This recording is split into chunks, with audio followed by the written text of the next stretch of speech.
Inabot na yung aming dito. Namin.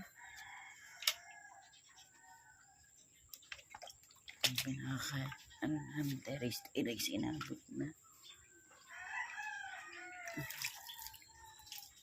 Ay, Diyos ko. Inabot na din. Ngayon lang to inabot sa tagal. Inabot na. Pati yung kambing doon na nakalagay. Sobra.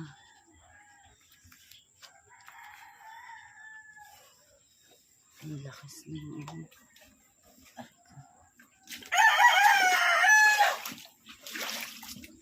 Isali. Walang pasok ang... Hindi, ngayon ko lang nalaman.